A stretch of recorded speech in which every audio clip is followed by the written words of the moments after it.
नमस्कार दोस्तों, आज हम डिस्कस करेंगे तीन पीएसयू बैंक के स्टॉक्स का। Bank of India, bank of Baroda और इंडियन बैंक। तो हम देखेंगे इन स्टॉक्स को लेके क्या न्यूज़ चल रही है और चार्ट के माध्यम से इनका डिटेल्ड एनालिसिस करेंगे।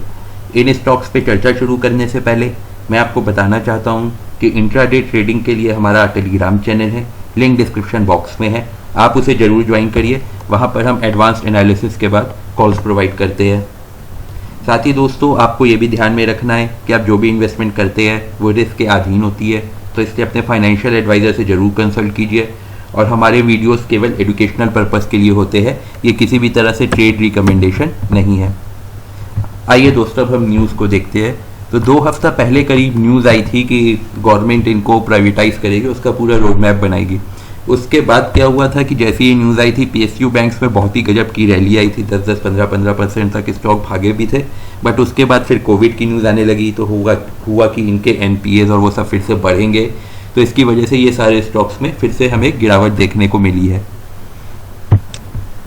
आइए अब हम स्टॉक स्पेसिफिक न्यूज़ देख लेते हैं। तो सबसे पहले मैं देखना चाहूँगा बैंक ऑफ इंडिया को लेके क्या न्यूज़ चल रही है।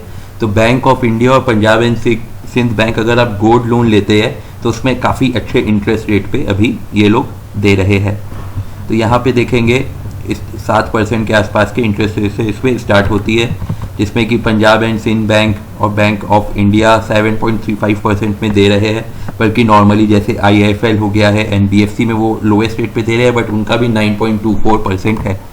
तो अगर आप पर्सनली भी यहाँ पे देखिए, पंजाब एंड सिंध बैंक 7%, 7 3.5, फिर ये देखिए पूरी लिस्ट है। तो इसमें ये एक थोड़ी सी अच्छी खबर है बैंक ऑफ इंडिया के लिए, कितने अच्छे में ये लोग दे रहे हैं। आइए अब हम चार्ट के माध्यम से बैंक ऑफ इंडिया को देख लेते हैं। तो यहाँ पे देखिए, जो ये जो आपको कैंडल दिख रही है, ये वो जो रैली आई थी प्राइवेटाइजेशन के खबर की, उसकी बात की। बट ओवरऑल ये स्टॉक डाउनफॉल में ही चल रहा है। तो अब अगर यहाँ थोड़ा सा मैं छोटे आप लोग को टाइम फ्रेम में दिखाता हूँ, ये जो एरिया है इसके लिए आप कह सकते हैं 62 रुपये के आसपास का, ये बहुत ही एक स्ट्रॉन्ग सपोर्ट, पहले रेजिस्टेंस था, फिर सपोर्ट की तरह बिहेव कर रहा है ये एरिया। तो अगर आप इस स्टॉक पे पोजीशन बनाना चाहते हैं तो अभी क्या फ़ायदा है कि आपका जो स्टॉप लॉस रहेगा वो काफ़ी छोटा रहेगा, क्योंकि 61 पे 100 डीएमए का सपोर्ट भी है और ये सपोर्ट भी काफ़ी स्ट्रॉन्ग दिख रहा है। तो आप 61 रुपये या 60.5 रुपीज़ के स्टॉप लॉस के संग इसमें नई पोजीशन बना सकते हैं। टारगेट हमारा जो पहला रहेगा वो 70 रहेगा, और अगर इसने यहाँ पे इस वाले रेजिस्टेंस को ब्रेक किया तो ये आराम से आपको फिर 80 तक देके जा सकता है। आरएसआई एज सच न्यूट्रल है, वॉल्यूम से एज सच कोई क्लियर पिक्चर हमें मिल नहीं रही। एक बार मैं बॉलिंगर बैंड को भी लगा के देख लेता हूँ कि क्या पिक्चर मिल रही है उससे। तो बॉलिंगर बैंड भी देखिए कि अपने लोअर एरिया के ये भी इंडिकेट कर रहा है 62 रुपीज़ के आसपास। तो इस स्टॉक में फ़ायदा क्या है कि अभी डाउनसाइड थोड़ा लिमिटेड है और अपसाइड की ज़्यादा चांसेस है, तो इसलिए आप इसमें पोजीशन बढ़ाने के बारे में सोच सकते हैं। तो बाई एट आप सीएमपी कर सकते हैं जो कि 65 के आसपास है। स्टॉप लॉस आप इसमें लगाइएगा 60.5 का सेफ साइड के लिए। टारगेट 1 हम लेके चल रहे हैं 70 का, और अगर इसका ब्रेकआउट हुआ तो फिर हम 80 तक जा सकते हैं। फिर उसके बाद आप 95 तक के भी एम लेके इसमें चल सकते हैं।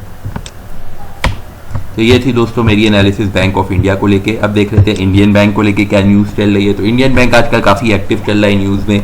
तो इंडियन बैंक और इंडियन इन्वेस्टर्स ने आपस में टाई अप किया है स्टार्टअप फंडिंग के लिए, ये इनकी पहली न्यूज़ है। उसके जैसे कि ये बताइए, ये चेन्नई एंजल्स के संग इन्होंने ये 22 की थी, फिर इन्होंने उसको आगे बढ़ाते हुए इन्वेस्टमेंट ग्रुप चेन्नई एंजल्स के संग पूरा एमओयू भी साइन किया है। और अगर हम देखें क्या चल रही है, तो कोविड का क्योंकि सर्ज हुए हैं केसेस में, तो जैसे कि मैंने आपको बताया है, तो उस वजह से इंडियन बैंक के भी शेयर्स में काफ़ी गिरावट देखने को मिली है। और लेकिन और जो खबर है ये थोड़ी सी पुरानी खबर है, बट इसमें क्या है कि पीएनबी और इंडियन बैंक कुछ ऐसे पब्लिक सेक्टर बैंक है जो कि 8,000 करोड़ तक लोन पूरा रेज करने का प्लान कर रहे हैं। तो ओवरऑल इंडियन बैंक काफ़ी प्रॉमिसिंग बैंक लग रहा है। और यहाँ पे भी देखेंगे कि इसने काफ़ी अच्छी, आपको यहाँ पे लास्ट ट्रेडिंग सेशन में काफ़ी अच्छा आप कह सकते हैं करीब 6% का इसने राइज भी दिखाया था। तो यहाँ पे आप कोई से स्टॉक को, और यहाँ लेकिन ये एरिया देखिए, यहाँ पे 100 डीएमए का आपका रेजिस्टेंस भी है, जो सपोर्ट की तरह बिहेव करता है, भी रेजिस्टेंस की तरह बिहेव कर सकता है, और ट्रेंड लाइन का भी रेजिस्टेंस है। तो इस स्टॉक जब आपको ये इस एरिया को क्रॉस करके मिले तभी खरीदिएगा। स्टॉप लॉस इसमें हमें करीब लगाना पड़ेगा 100 रुपये के आसपास तक का। वॉल्यूम से ऐसा कुछ क्लियर पिक्चर नहीं है। आरएसआई अभी न्यूट्रल हो गई है। एक बार मैं बॉलिंगर बैंड को भी देख लूँ कि क्या वो भी 107 रुपये के आसपास रेजिस्टेंस बता रहा है। नहीं, बॉलिंगर बैंड से सच कोई क्लियर पिक्चर नहीं आ रही है। तो अगर आप इस स्टॉक में पोजीशन बनाना चाहते हैं तो उसके मैं आप लोग को डिटेल्स लिख देता हूँ कि हमारी ट्रेडिंग स्ट्रैटेजी क्या होनी चाहिए। तो आप इस स्टॉक को जब पॉजिटिव मोमेंटम दिखे तभी खरीदिएगा, तो बाई अबव 108 करिएगा। स्टॉप लॉस आप इसमें 100 का लगाइएगा। टारगेट्स इसमें दोस्तों जो हमारे रहेंगे वो 120 और 140 के रहेंगे। तो ये थी दोस्तों मेरी स्ट्रैटेजी इंडियन बैंक को लेकर। आइए अब हम बैंक ऑफ बड़ौदा को देख लेते हैं। तो मास्टर कार्ड और बैंक ऑफ बड़ौदा, इनका जो फाइनेंशियल है, उन्होंने नया लॉन्च किया है SME फोकस्ड कॉन QR credit card Mastercard से पार्टनरशिप में। तो यही एक अभी पॉजिटिव न्यूज़ चल रही है बैंक ऑफ बड़ौदा को लेकर। बाकी ऐसा कुछ हलचल वाली भी बैंक ऑफ बड़ौदा में है नहीं, बस एक वो ये PSU बैंक के प्राइवेटाइजेशन का क्या इम्पैक्ट पड़ेगा bank of Baroda, PNB, Punjab Sind bank, bank of India, central bank, वो चीज़ें देखने वाली होंगी। आइए अब हम चार्ट के माध्यम से देख लेते हैं। तो अगर यहाँ पे देखिए जो इसका 200 डे का मूविंग एवरेज है वो आ रहा है करीब हमारा 59 रुपीज़ का। तो अगर आप इस स्टॉक में नई पोजीशन बनाना चाहते हैं तो मेरा मानना है आप करीब इसमें 58 रुपीज़ के स्टॉप लॉस के संग इसमें नई पोजीशन बना सकते हैं। टारगेट 1 इसमें हम लेके चल सकते हैं यहाँ पर, जो कि इसका रेजिस्टेंस दिख रहा है 67 रुपीज़, और फिर उसके बाद 76, और फिर उसके बाद हम 90 रुपीज़ तक के टारगेट इसमें लेके चल सकते हैं। तो तीनों ही बैंक्स में अभी जो स्ट्रैटेजी रहेगी उसका फ़ायदा क्या है कि डाउनसाइड थोड़ा लिमिटेड है और अपसाइड की पोटेंशियल ज़्यादा है, क्योंकि अगर आप चेक करेंगे कि उनके टॉप से बहुत अच्छा वो लोग ऑलरेडी करेक्शन दिखा चुके हैं। और जो जैसे ही मार्केट में कोरोना थमेगा, 1 महीना 2 महीना जितना भी टाइम लगे, और प्राइवेटाइजेशन पे जब गवर्नमेंट काम करेगी तो आप मान के चलिए ये सारे स्टॉक्स का भागना करीब करीब पक्का ही है। तो इस स्टॉक में दोस्तों आप इसको बाई एट, इस स्टॉक को भी एट CMP पे कर सकते हैं। स्टॉप लॉस दोस्तों इसमें आपको 60 रुपये ट्रेंड लाइन का, कहीं 58 के 58.5 इस तरह आप स्टॉप लॉस लगाइएगा। 200 डे के मूविंग एवरेज का सपोर्ट का भी ध्यान रखते हुए।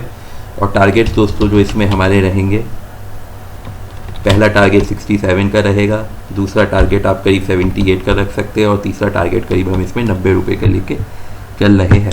तो ये थी दोस्तों मेरी स्ट्रैटेजी इन तीनों स्टॉक्स को लेके। उम्मीद है आपको वीडियो पसंद आया होगा। आप हमें लाइक एंड सब्सक्राइब कीजिए, उससे हमारा मोटिवेशन बना रहेगा।